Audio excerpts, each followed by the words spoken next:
Hello dear learners. ऊपर आका है, नीचे आपका काका है। जैसा कि हमें पता है कि नीट 2026 का अपडेटेड सिलेबस आ चुका है बच्चों, और फिजिक्स में क्या क्या चेंजेस हैं।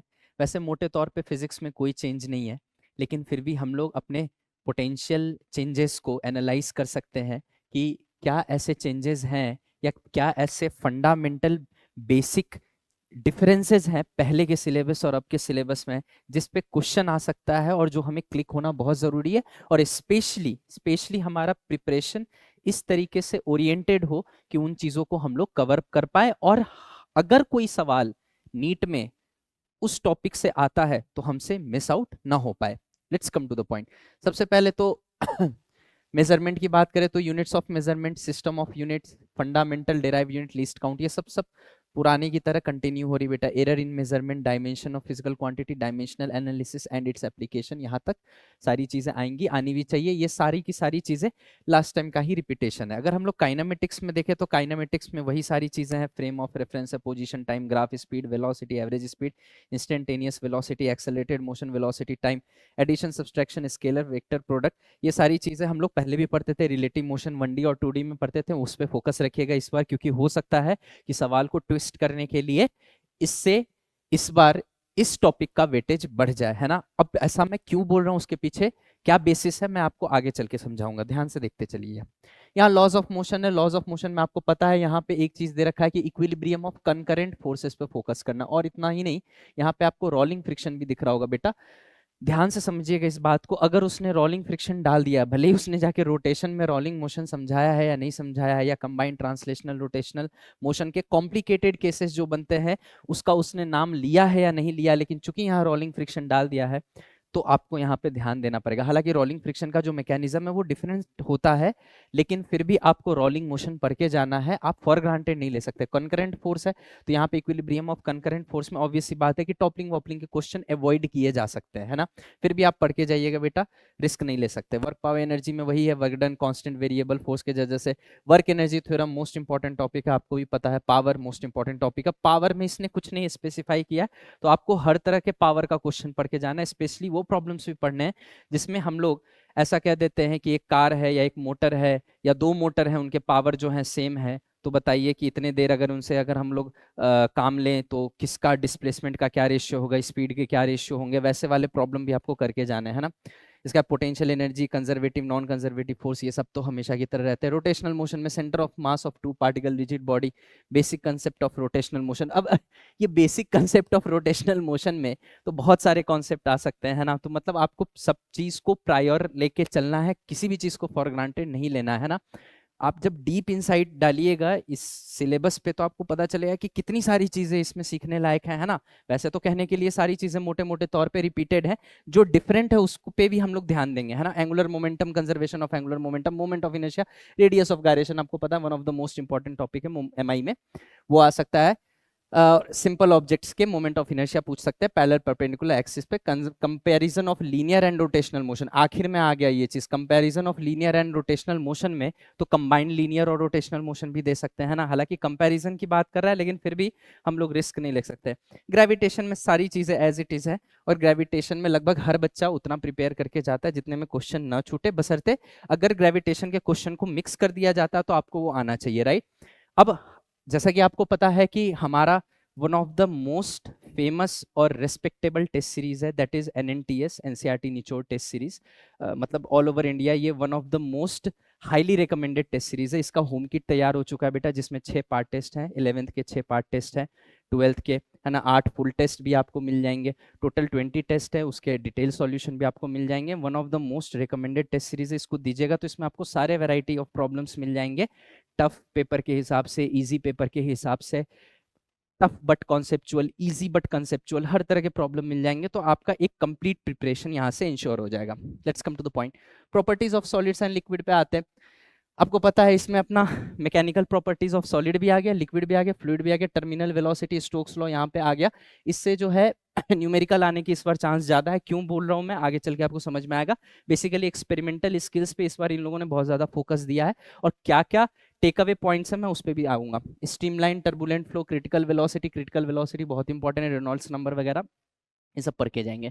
Surface energy, surface tension, angle of contact, cohesive adhesive force, ये सारे की जो कॉन्सेप्ट होती है, drop, bubble, pressure difference, excess pressure वाले चीजें, हीट टेम्परेचर, थर्मल एक्सपेंशन, ये सब आपको करके जाना। Calorimetry, one of the most important topic, change of state, latent heat, heat transfer, conduction, convection and radiation. Although convection में ज्यादा कुछ है नहीं, बट कंडक्शन में एक फंडामेंटल फॉर्मूला है जिसको हम लोग देख के जाएंगे, हो सकता है उस पर प्रॉब्लम आ जाए, है ना। रेडिएशन और कंडक्शन तो हम सब डिटेल में पढ़ते हैं, बट कन्वेक्शन में भी एक फंडामेंटल फॉर्मूला है, उस पर थोड़ा बहुत प्रॉब्लम आ सकता है। थर्मोडाइनमिक्स में अपना वही है, फर्स्ट लॉ वगैरह, जीरोथ लॉ, हीट, वर्क और स्टैंडर्ड प्रोसेसेस जो है चार, उनकी बात है। यहाँ पे एक चीज नोटिस करिएगा, यहाँ पे इन लोगों ने लिखा है second law of thermodynamics, reversible and irreversible processes, है ना। तो सेकंड लॉ ऑफ थर्मोडायनेमिक्स घुसा दिया, रिवर्सिबल प्रोसेसेस भी कह रहा है, तो इसका मतलब ये है कि इसके आसपास की चीजें भी पढ़ के जाएंगे। फॉर एग्जाम्पल साइक्लिक प्रोसेस पढ़ के जाएंगे, हीट इंजन्स पढ़ के जाएंगे, है ना। क्योंकि आप देखिए कहीं ना कहीं सेकंड लॉ ऑफ थर्मोडायनेमिक्स में डायरेक्टली या इनडायरेक्टली तो रिलेटेड है ही, है ना। कार्नो इंजन भी डायरेक्टली इनडायरेक्टली रिलेटेड है, रेफ्रिजरेशन भी है, कोफिशिएंट ऑफ परफॉर्मेंस एफिशिएंसी वाला जो पार्ट है वो सब चीजें रिलेटेड है, इसलिए उनको नेग्लेक्ट करके नहीं। यहीं पे बच्चा क्या करता है, फॉर ग्रांटेड ले लेता है कि अरे कार्नो इंजन तो अलग से लिखा हुआ, नहीं तो अगर कार्नो इंजन नहीं लिखा हुआ तो हम क्यों पढ़ के जाए, जबकि पढ़ना पड़ेगा आपको, राइट। तो उसको एक बार देख के जाना है, किसी भी चीज को फॉर ग्रांटेड नहीं लेना है नीट 2026 में, है ना।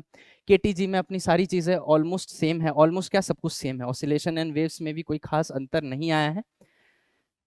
नेक्स्ट कमिंग टू द इलेक्ट्रोस्टैट वाला पार्ट जो 12th है, उसमें लगभग सारी चीजें हैं कवर कर ली उन्होंने। डाइलेक्ट्रिक पोलराइजेशन हर बार यही रहता है, इस बार भी यही लिया, इस बार भी कुछ भी खास चेंज नहीं आया। आपको इसमें वैरायटी ऑफ प्रॉब्लम्स होती हैं, वैरायटी ऑफ प्रॉब्लम करके जाना, किसी भी टॉपिक को फॉर ग्रांटेड नहीं लेना। फॉर एग्जांपल डाइपोल मोमेंट वगैरह, इलेक्ट्रिक फ्लक्स के प्रॉब्लम, गॉस लॉ के प्रॉब्लम, डाइपोल और फ्लक्स के मिक्सिंग प्रॉब्लम, कंडक्टर के प्रॉपर्टीज पे बेस्ड प्रॉब्लम, किसी को भी फॉर ग्रांटेड लेके नहीं जाना है कि भाई इस पे तो प्रॉब्लम नहीं आता था लेकिन अब आ सकता है। क्यों? क्योंकि बेटा समझिए गवर्नमेंट की प्रायोरिटी है कि अब कॉम्पिटेंसी बेस्ड क्वेश्चन बढ़ाने हैं, प्रैक्टिकल लाइफ सिचुएशन से जो रिलेटेड क्वेश्चन है बढ़ानी है, एक्सपेरिमेंटल स्किल्स को तवज्जो देना है, ज्यादा इंपॉर्टेंस देना है। आपको ये चीज दिखेगा भी कि इस बार एक्सपेरिमेंटल स्किल्स को बहुत इलेबोरेट करके उन लोगों ने दिया है, मतलब वो चाहते हैं कि एक्सपेरिमेंटल स्किल्स जो है, प्रैक्टिकल स्किल्स जो है वो बच्चों में डेवलप हो। इसीलिए आपको किसी भी चीज को फॉर ग्रांटेड नहीं लेना है, स्पेशली दोज थिंग्स जो रियल लाइफ सिचुएशन से लिंक्ड है। जैसे कंडक्टिव प्रॉपर्टी हमारे रियल लाइफ सिचुएशन से लिंक्ड है, तो हमें उन सारे सवाल को करके जाना है, अच्छे से करके जाना है। किसी भी प्रॉब्लम को ऐसे नहीं लेना है कि नीट में ऐसे सवाल कभी आए नहीं तो आगे नहीं आएंगे, राइट।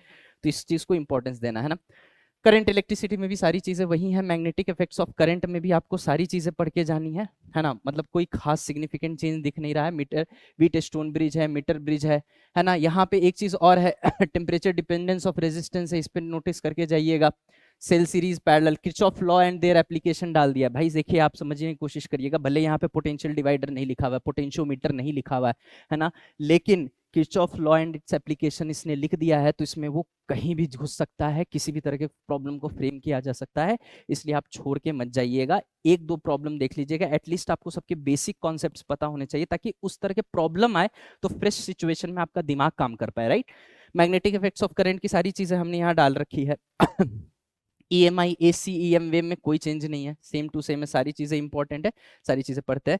और आपको पता होगा कि नीट काका जे का one of the most famous program है 75 हिल डेज फॉर नीट 2026। इसमें हम 75 डेज में बच्चों को तैयार करते हैं, और इस बार फॉर्मेट थोड़ा सा अलग होगा, डिफरेंट होगा और ज्यादा इफेक्टिव होगा, ताकि हम बच्चे की ओवरऑल डेवलपमेंट करा सके, उसके प्रॉब्लम सॉल्विंग स्किल को डेवलप कर सके। तो इस वजह से ये बहुत बेनिफिशियल साबित होने वाला है। अगर आप इसमें इंटरेस्टेड हैं तो डेफिनेटली आप हमारे जो सिस्टम है उसको आप रीच कर सकते हैं, है ना। तो ये आपके लिए बहुत बेनिफिशियल होगा। डेफिनेटली इसमें हम लोग बच्चों को बहुत अलग तरीके से इस बार प्रॉब्लम सॉल्विंग एटीट्यूड डेवलप करने की कोशिश करेंगे। Now let's come to the point. Optics में सब कुछ सेम है बेटा, बट यहाँ पे दो चीजों पे फोकस करना, वो मैं अभी नहीं बताऊंगा, वो मैं आगे आपको बताऊंगा, बट वो बहुत इंपॉर्टेंट है। प्लीज बने रहिएगा, वीडियो के लास्ट में मैं बहुत इंपॉर्टेंट चीज बोलने वाला हूँ। मॉडर्न फिजिक्स में लगभग कोई चेंज नहीं है, सारी चीजें सेम है ना।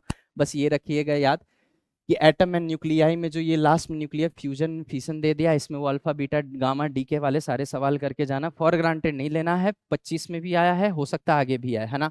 तो प्लीज इसको लेके थोड़ा अलर्ट रहिएगा। आगे चलते हैं। एक्सपेरिमेंटल स्किल्स, इस बार इस चीज पे बहुत फोकस दी गई है कि एक्सपेरिमेंटल स्किल्स हमारे बच्चों के अच्छे होने चाहिए, है ना। कॉम्पिटेंसी उनमें होनी चाहिए प्रैक्टिकल लाइफ सिचुएशन में फिजिक्स को लगाने की, ठीक है।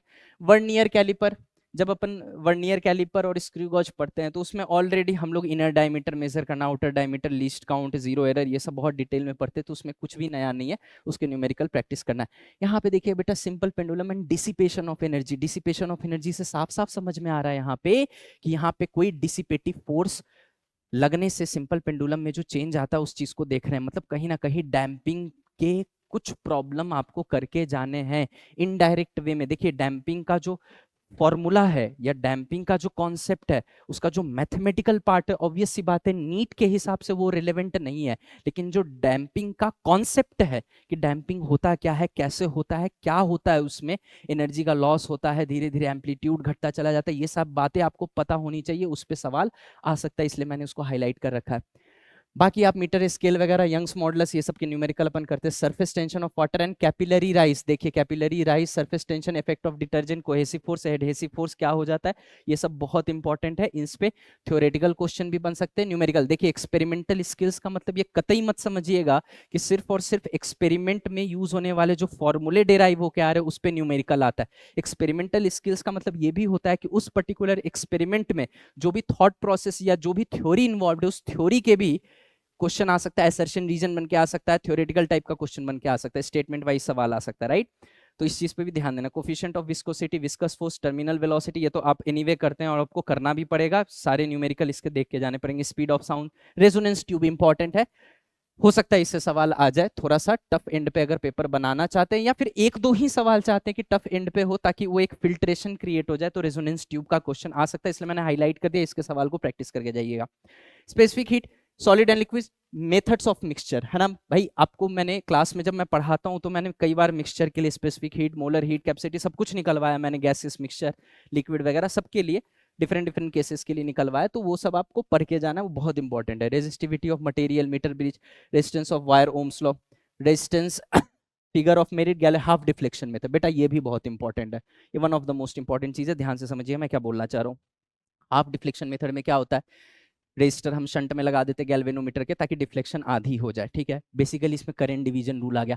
अब जरूरी तो नहीं है कि एग्जैक्ट यही पूछे, हो सकता है कि हाफ डिफ्लेक्शन मेथड में जो फिजिक्स का कॉन्सेप्ट इन्वॉल्व है, दैट इज करंट का डिवीजन, उस पे न्यूमेरिकल फ्रेम हो जाए, है ना। तो अगर इस पे न्यूमेरिकल फ्रेम होके आ जाए तो इसमें कोई बहुत ज्यादा मतलब स्ट्रेंज बात नहीं होगी कि भाई ये कहाँ से आ गया, है ना। तो इन सब चीजों पे तैयार रहना, यही है बेटा, इसी को कहते हैं रीड बिटवीन द लाइंस। उन्होंने क्या दिया है और आपको क्या परसेप्शन क्रिएट करना है, ये बहुत इंपॉर्टेंट है, तो यहाँ से भी क्वेश्चन आ सकता है, ठीक है।